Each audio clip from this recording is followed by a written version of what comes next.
MP board के class 11th के सभी विद्यार्थियों के लिए आज इस क्लास में राजनीति शास्त्र का मॉडल पेपर सेट ई हम कंप्लीट करेंगे। तो पिछले वीडियो में मैंने आपको set A B C full solution के साथ कंप्लीट करवाया है। आज आपका चौथा सेट रहने वाला है। तो आपका यह जो पेपर है 5 मार्च के दिन होने वाला है। तो चलिए किस तरह के आपके क्वेश्चन एग्जाम में रहेंगे। तो यहाँ से ये आपका सबसे पहला प्रश्न, सही विकल्प चुनिए। पहला है संविधान संशोधन किस अनुच्छेद में वर्णित है? तो अनुच्छेद 368 में वर्णित है। दूसरा है भारतीय संविधान रूप में तो संघनात्मक है परंतु आत्मा में एकात्मक है। उक्त कथन किसका है? तो यह जो कथन है वो के.सी. वेहेयर का है। तो सा नंबर वाला आपका राइट है। अगला है जाति एवं रंग भेद विरोधी आंदोलन किस समानता की मांग करता है? तो ये सामाजिक समानता की मांग करता है। चौथा है शोषण के विरुद्ध अधिकार कौन से अनुच्छेद में दिया गया है?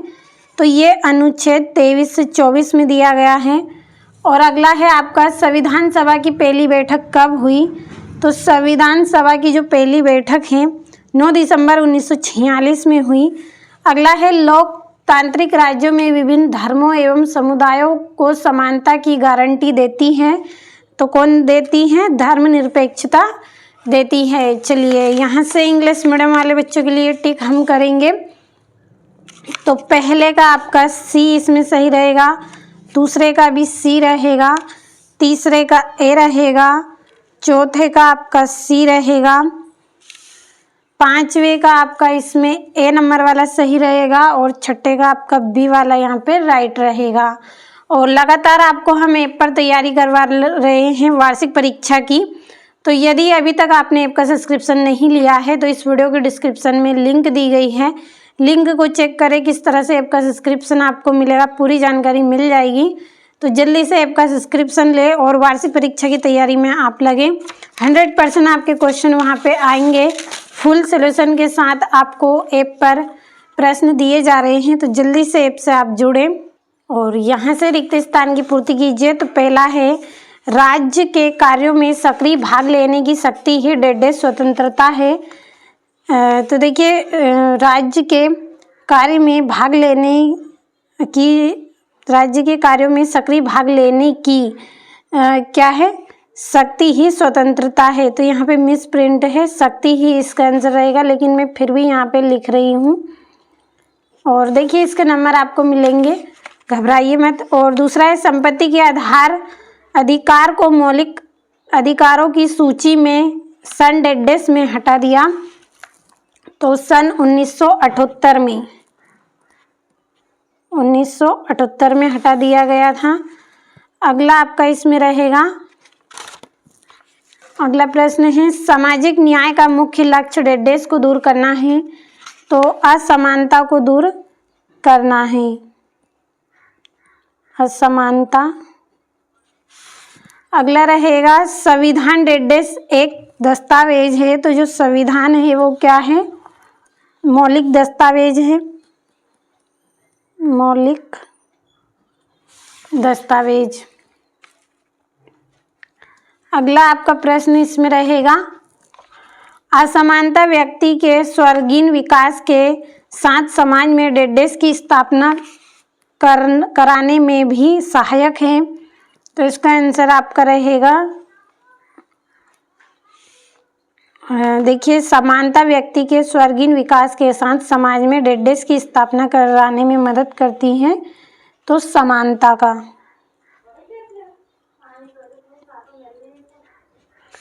अगला है केंद्र तथा राज्य सरकार का स्वतंत्र रूप से अपने कार्य करना ही डेढ़ है। तो क्या है? संघवाद है।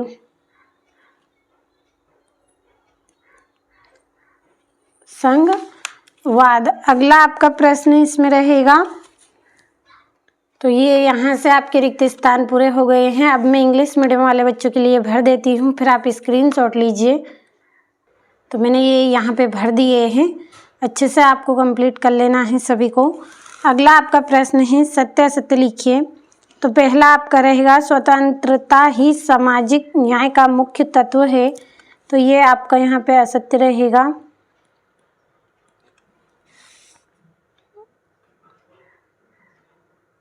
अगला है भारतीय संविधान 26 नवंबर 1949 को अंगीकृत तथा 26 जनवरी 1950 को लागू किया गया, तो आपका यहाँ पे जो दूसरा है वो सत्य रहेगा, तो मैं यहाँ पे इसका आंसर लिख रही हूँ सत्य। अगला है भारत में न्यायपालिका संसद के अधीन है, तो ये आपका यहाँ पे असत्य रहेगा।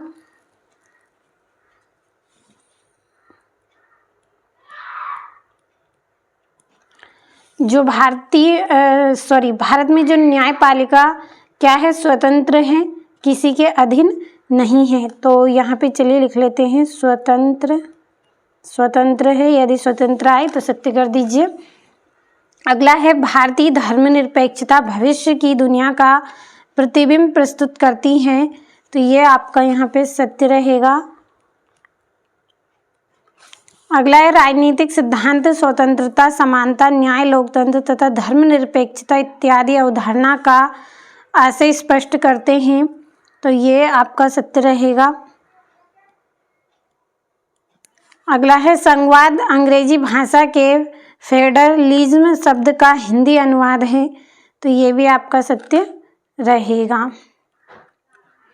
अब चलिए इंग्लिश मीडियम वाले बच्चों के लिए हम यहाँ से टिक कर लेते हैं, तो आपका जो पहला है फॉल्स रहेगा, दूसरा आपका ट्रू, तीसरा आपका फॉल्स रहेगा, चौथा है आपका ट्रू, पांचवा भी ट्रू है और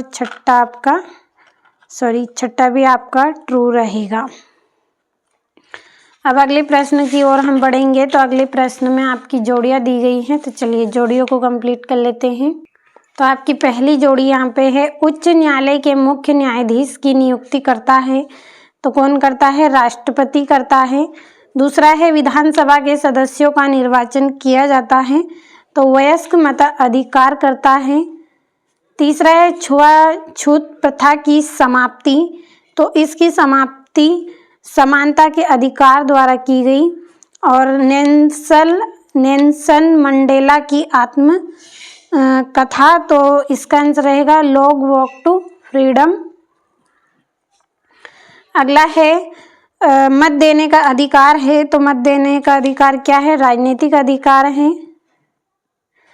और दिल्ली की गणतंत्र दिवस परेड, तो इसकी जोड़ी आपकी रहेगी राष्ट्रवाद का प्रतीक है, छठी जोड़ी। और सातवां है वोट बैंक राजनीति, तो इसकी जोड़ी रहेगी आपकी धर्मनिरपेक्षता की कमी, तो ये हो गई आपकी सातवीं जोड़ी। अब चलिए यहाँ से इंग्लिश मीडियम वाले बच्चों के लिए नंबर डाल देती हूँ, तो दूसरी जोड़ी रहेगी, चौथी जोड़ी रहेगी, पहली, तीसरी, छठी, सातवीं, पांचवी, ये हो गई आपकी जोड़ियाँ। अब हम एक वाक्य में उत्तर को भरेंगे। तो पहला प्रश्न, मानव अधिकारों का उद्देश्य क्या है, तो यहाँ पे चलिए लिखते हैं मानव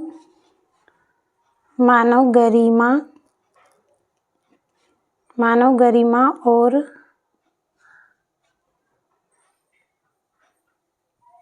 समानता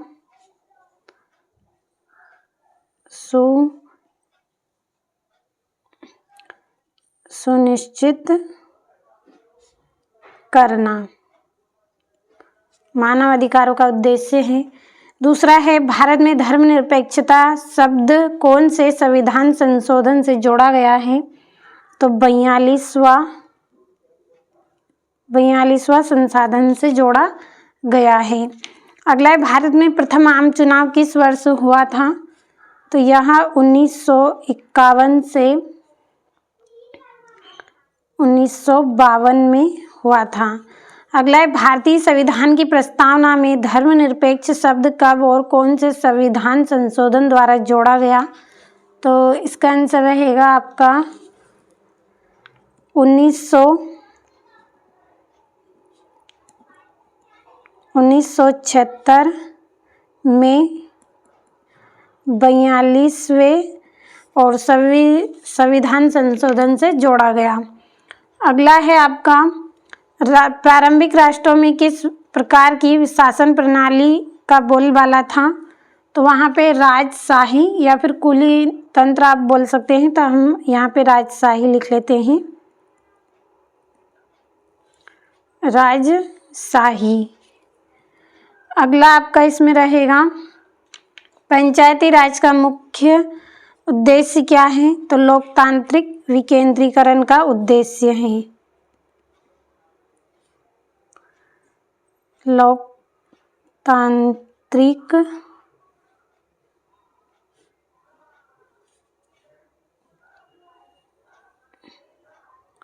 विकेंद्रीकरण।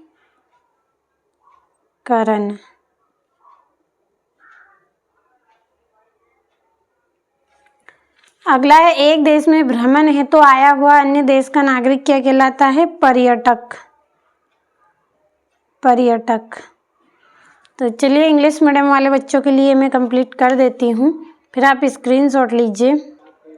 तो ये यहाँ पे आप यहाँ से स्क्रीनशॉट लीजिए, मैंने भर दिया है, सभी को अच्छे से कंप्लीट कर लीजिएगा। और चलिए यहाँ से भी आप अच्छे से स्क्रीनशॉट ले। और ये छठा प्रश्न, कठोर संविधान से क्या सही है? जनहित याचिका से क्या तात्पर्य है? तो बाकी सभी प्रश्नों का आप अच्छे से स्क्रीनशॉट लें। ये यहाँ से आपका 13वां प्रश्न है, 14वां, 15वां। तो कंप्लीट अच्छे से आप सभी प्रश्नों को करें। और ये यहाँ से भी आप सभी प्रश्नों को अच्छे से कंप्लीट करें और सभी का सॉल्यूशन हम PDF के द्वारा पढ़ेंगे। तो चलिए समझते हैं। तो ये आपका यहाँ से छठा प्रश्न है, कठोर संविधान से क्या सही है? तो जिस संविधान में संशोधन की प्रक्रिया अत्यंत कठिन तथा विशेष विधि द्वारा की जाती है उसे कठोर संविधान कहते हैं। तो देखिए हेडिंग में ही आंसर है कि जिस संविधान में क्या है, जो भी प्रक्रियाएं होती हैं वो क्या हो? अत्यंत कठिन हो। जो चीज़ें कठिन होती हैं वह क्या होती हैं? विशेष करके होती हैं, विशेष होती हैं। तो जिनमें कठिन तथा विशेष विधि के द्वारा की जाती है उसे क्या बोलते हैं? कठोर संविधान कहते हैं। तो अच्छे से कंप्लीट कर लेना है आपको, साथ में स्क्रीनशॉट हर एक प्रश्न का लेते चलना है। यहाँ से अगला प्रश्न है, RTI का क्या अर्थ है?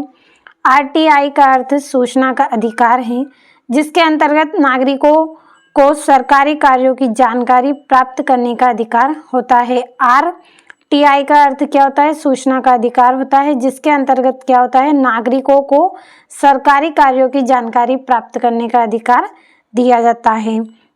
अगला है जनहित याचिका से क्या तात्पर्य है? जनहित याचिका वह याचिका है जो समाज के कमजोर वर्ग के हितों की रक्षा के लिए न्यायालय में दायर की जाती है। क्या है याचिका?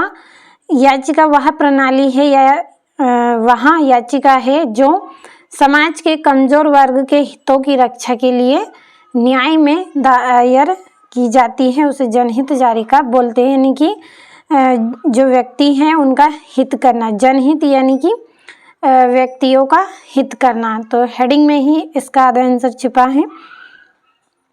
यहाँ से आपका अगला प्रश्न है, न्यायपालिका के 2 प्रमुख कार्य लिखिए। तो पहला है नागरिकों के बीच उत्पन्न विवादों का निपटारा करना। क्या है न्यायपालिका के प्रमुख कार्य? कि नागरिकों के बीच में जो उत्पन्न विवाद होते हैं उनका निपटारा करें। संविधान की व्याख्या एवं उनकी रक्षा करना, संविधान की व्याख्या एवं उसकी रक्षा करना और मौलिक अधिकारों की रक्षा करना। तो अच्छे से आपको समझ में आया होगा, कंप्लीट अच्छे से करें। चलिए अगला प्रश्न हम पढ़ेंगे, भारतीय संविधान की 2 विशेषता लिखिए। तो पहली है यह लिखित संविधान है, इसमें मौलिक अधिकारों का समावेश है और यह एक जीवंत दस्तावेज है। जो संविधान है कैसा है? लिखित है। इसमें समावेश किसका है? मौलिक अधिकारों का समावेश है और एक जीवंत दस्तावेज है। अब यहाँ से आपका अगला है, हमारे संविधान का राजनीतिक दर्शन क्या है?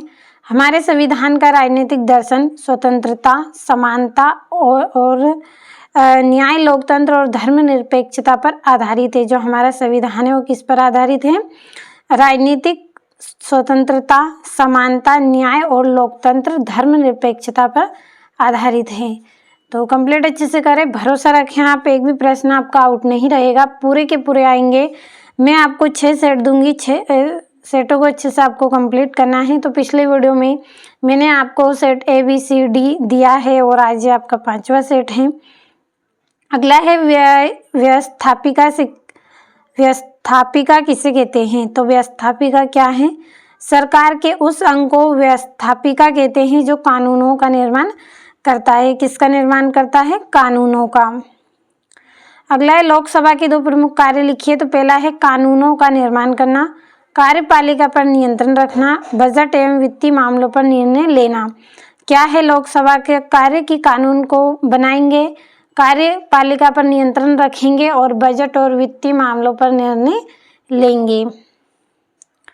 10वां है संविधान किसे कहते हैं? तो संविधान वह सर्वोच्च कानून है जिसके अनुसार राज्य का शासन संचालित किया जाता है। संविधान क्या है? एक सर्वोच्च कानून है जिसके अनुसार किसका? राज्य का शासन संचालित किया जाता है। यहाँ से है हमें संविधान की आवश्यकता क्यों है? तो हमें संविधान की आवश्यकता शासन व्यवस्था को व्यवस्थित करने तथा नागरिकों के अधिकारों की रक्षा के लिए होती है। संविधान की आवश्यकता क्यों है? शासन व्यवस्था को व्यवस्थित बनाए रखने के लिए और नागरिक के अधिकार की रक्षा करने के लिए हमें इसकी आवश्यकता है। अगला आपका प्रश्न है यहाँ से, समवर्ती सूची किसे कहते हैं? तो वह सूची समवर्ती सूची वह सूची है जिन विषयों पर केंद्र और राज्य दोनों कानून बना सकते हैं। क्या है? कि जिन विषय पर केंद्र और राज्य क्या है? दोनों कानून बना सकते हैं, उन्हें समवर्ती सूची कहते हैं। अगला है स्वतःय और अलगवाद में अंतर लिखिए। जो स्वतःय और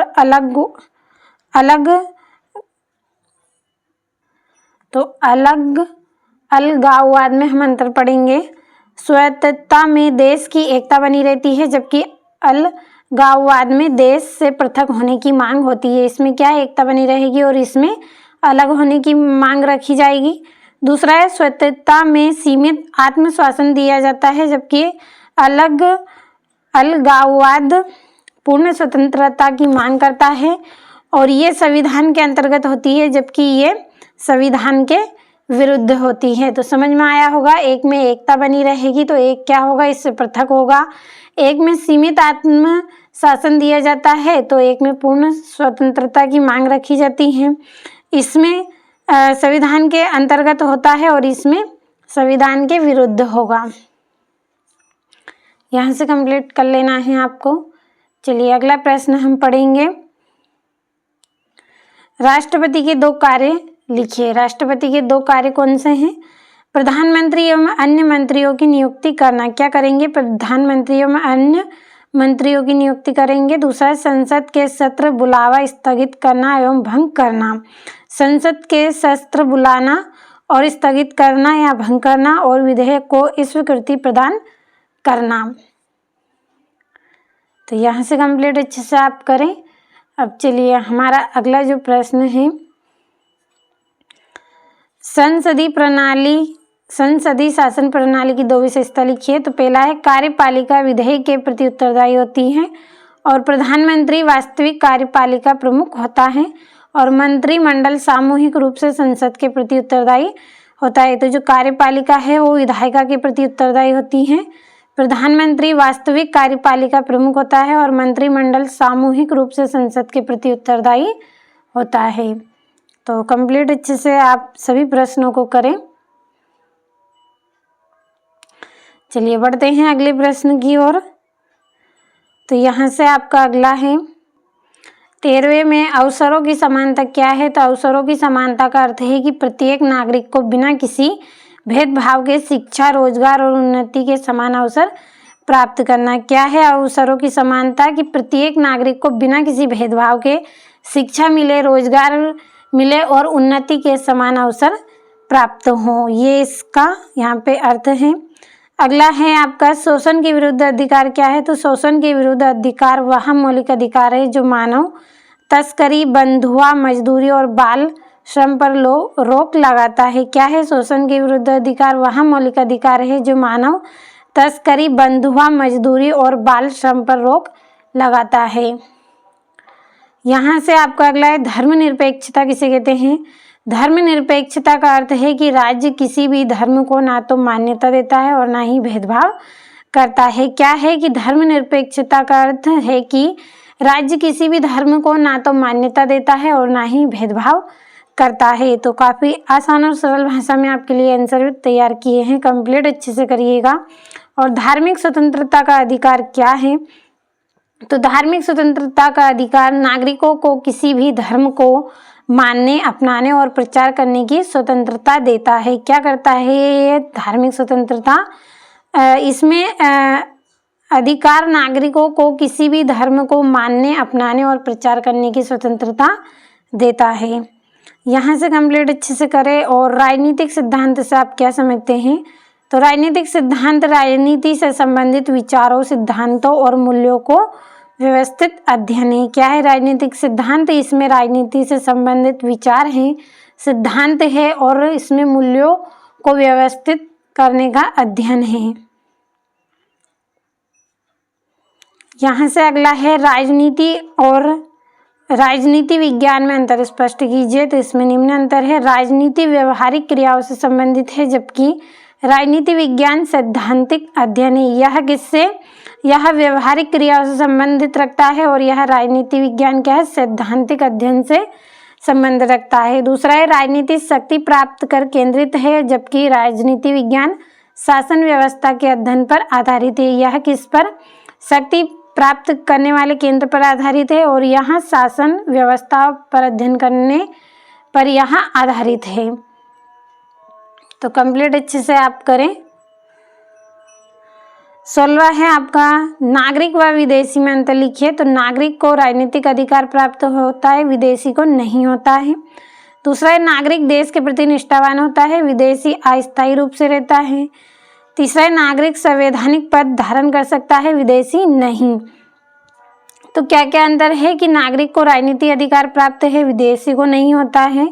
नागरिक कैसे होते हैं, देश के प्रति निष्ठावान होते हैं, विदेशी अस्थायी होते हैं। और नागरिक संवैधानिक पद पर धारण कर सकता है, लेकिन विदेशी ऐसा नहीं कर सकता है। तो ये हो गए हैं यहाँ पे नागरिक और विदेशी में अंतर। यहाँ से कंप्लीट अच्छे से करें। अब चलिए अगला प्रश्न हम पढ़ेंगे। नागरिकता प्राप्त करने की विधियाँ लिखिए। तो जन्म के द्वारा, वंश द्वारा, पंजीकरण द्वारा और देशीकरण के द्वारा। क्या है, नागरिकता प्राप्त कैसे किया जाता है। जन्म द्वारा भी नागरिकता प्राप्त होती है, जन्म से जहाँ पे जन्म हुआ है वहीं से रह रहे हैं तो क्या है, उस देश के हम निवासी हैं। वंश द्वारा, पंजीकरण द्वारा और देशीकरण के द्वारा नागरिकता प्राप्त होती है। तो समझ में अच्छे से आया होगा आपको। बढ़ते हैं अगले प्रश्न की ओर। तो 17वां है राष्ट्रवादी भावनाओं को प्रेरित करने वाले कारक को लिखिए। तो पहला है समान इतिहास और संस्कृति। दूसरा है राजनीतिक स्वतंत्रता की भावना। तीसरा है राष्ट्रीय प्रतीक। तो क्या क्या है, समान इतिहास और संस्कृति, राजनीतिक स्वतंत्रता की भावना, राष्ट्रीय प्रतीक। ये क्या है, राष्ट्रवादी भावनाओं को प्रेरित करने वाले कारक हैं। अगला है आपका राष्ट्रवाद की कोई 4 सीमाएं लिखिए। पहला है संकीर्णता को बढ़ाना। दूसरा है अंतर्राष्ट्रीय सहयोग में बाधा, अल्पसंख्यकों की उपेक्षा और युद्ध की संभावना। क्या क्या है इसकी सीमाएं, कि संकीर्णता को बढ़ाएंगे, अंतर्राष्ट्रीय सहयोग में बाधा बनेंगे और अल्पसंख्यक की उपेक्षा और युद्ध की संभावना। ये सब क्या है, राष्ट्रवाद की 4 सीमाएं हैं। अगला है चुनाव आयोग के कार्य लिखिए। तो स्वतंत्र और निष्पक्ष चुनाव करना, मतदाता सूची तैयार करना, चुनाव आचार संहिता लगवाना और राजनीतिक दलों को मान्यता देना। क्या क्या है कि स्वतंत्र और निष्पक्ष चुनाव करेंगे, मतदाता सूची तैयार करेंगे और चुनाव आचार संहिता लागू करेंगे और राजनीतिक दलों को मान्यता देंगे। ये 4 कार्य चुनाव आयोग के होंगे। अगला है सार्वभौमिक वयस्क मताधिकार किसे कहते हैं, समझाइए। तो सार्वभौमिक वयस्क मताधिकार वह व्यवस्था है जिसमें 18 वर्ष या उससे अधिक आयु के सभी नागरिकों को बिना भेदभाव के मतदान का अधिकार होता है। सार्वभौमिक वयस्क मताधिकार एक ऐसी व्यवस्था है जिसके अंतर्गत 18 वर्ष या उससे अधिक आयु के सभी नागरिक क्या हैं, बिना भेदभाव के मतदान कर सकते हैं, ये अधिकार उनको प्राप्त होता है। 19वां है अभिव्यक्ति की स्वतंत्रता से आप क्या समझते हैं, उदाहरण सहित लिखिए। अभिव्यक्ति की स्वतंत्रता नागरिकों को अपने विचार बोलने, लिखने और प्रकाशित करने की स्वतंत्रता देता है। उदाहरण है समाचार पत्रों में स्वतंत्र रूप से विचार व्यक्त करना। क्या है अभिव्यक्ति की स्वतंत्रता? कि अभिव्यक्ति की स्वतंत्रता नागरिकों को अपने विचार बोलने, लिखने और प्रकाशित करने की स्वतंत्रता दी जाती है। यहाँ से कंप्लीट आप करिएगा। और अगला है हमें प्रतिबंधों की आवश्यकता क्यों है, समझाइए। तो पहला आपका इसमें रहेगा समाज में व्यवस्था एवं अनुशासन बनाए रखने के लिए। दूसरा है एक व्यक्ति की स्वतंत्रता दूसरे व्यक्ति की रक्षा करने के लिए। और तीसरा सार्वजनिक हित, नैतिकता एवं शांति बनाए रखने के लिए। और चौथा है सामाजिक टकराव और अराजकता को रोकने के लिए। तो क्या क्या है कि हमें समाज में व्यवस्था और अनुशासन बनाए रखने के लिए भी इन प्रतिबंधों की आवश्यकता होती है। एक व्यक्ति की स्वतंत्रता दूसरे व्यक्ति की स्वतंत्रता की रक्षा करने के लिए। और सार्वजनिक यानी सभी के हित के लिए नैतिक शांति बनाए रखना। और सामाजिक टकराव और अराजकता को रोकने के लिए। तो समझ में आपको अच्छे से आया होगा, कंप्लीट अच्छे से करें आप। अगला प्रश्न है समानता का आशय स्पष्ट करते हुए समानता के प्रकार लिखिए।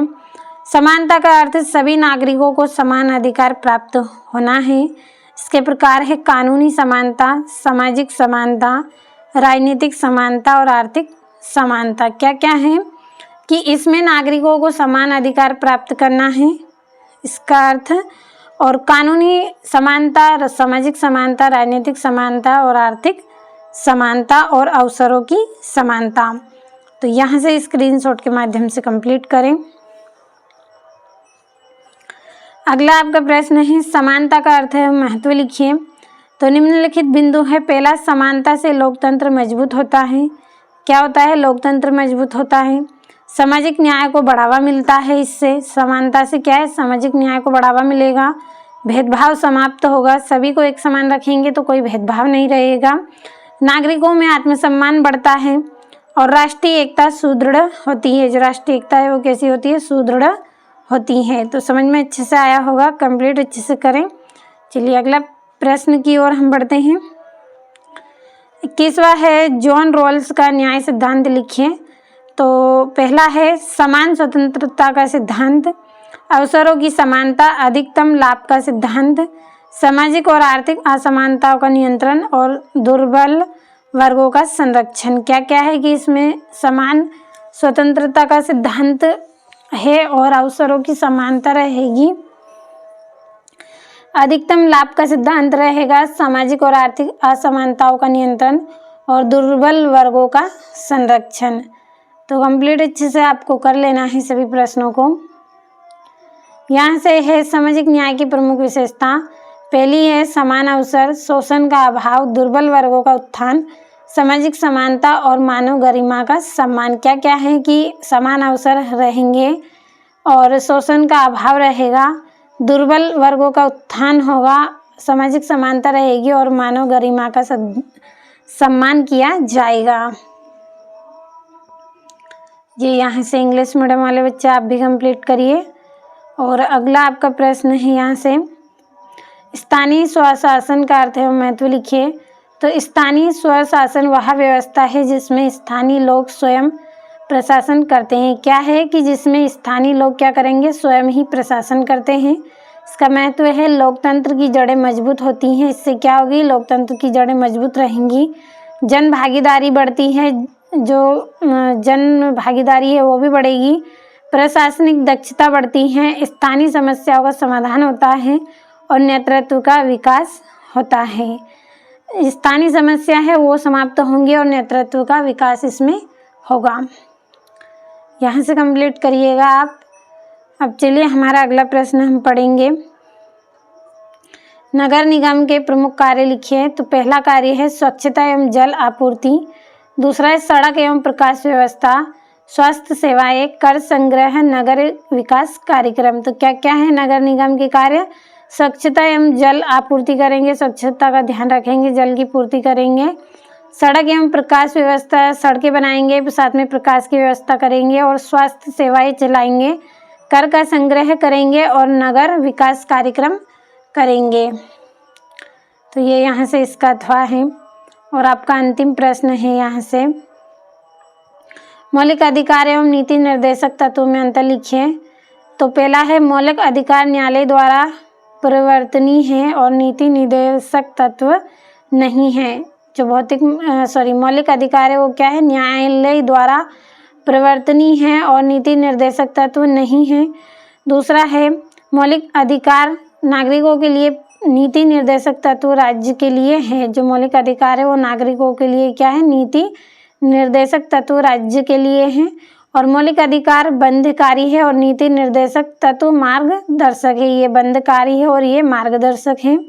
मौलिक अधिकार भाग 3 में, नीति निर्देशक भाग 4 में है। और मौलिक अधिकार व्यक्तिगत स्वतंत्रता पर, नीति निर्देशक तत्व सामाजिक कल्याण पर आधारित हैं। तो कंप्लीट आपको अच्छे से कर लेना है। तो ये आपका 23वां प्रश्न हो गया है। यहाँ से इंग्लिश मीडियम वाले बच्चे आप भी इनको कंप्लीट करिए। और चलिए हमारा अथवा भी जल्दी से पढ़ लेते हैं। तो संवैधानिक उपचारों का अधिकार संविधान की आत्मा एवं हृदय है। यह कथन की पुष्टि कीजिए। तो यह मौलिक अधिकारों की रक्षा करता है। दूसरा, न्यायालय से संरक्षण प्रदान करता है, अन्य मौलिक अधिकारों को प्रभावी बनाता है, संविधान की सर्वोच्चता सुनिश्चित करता है और नागरिकों में विश्वास उत्पन्न करता है। तो क्या है, मौलिक अधिकार की ये रक्षा करेगा, न्यायालय से संरक्षण यानी कि सुरक्षा प्रदान करता है, मौलिक अधिकारों को प्रभावी बनाता है, जो अन्य मौलिक अधिकार है उनको प्रभावी बनाएगा, और संविधान की सर्वोच्चता को निश्चित करेगा, सुनिश्चित, और नागरिकों में विश्वास उत्पन्न करेगा। और यहाँ से इंग्लिश मीडियम वाले बच्चों के लिए है। तो आज इस क्लास में मैंने आपको 1 से लेकर 23 तक के प्रश्नों का सलूशन दिया है।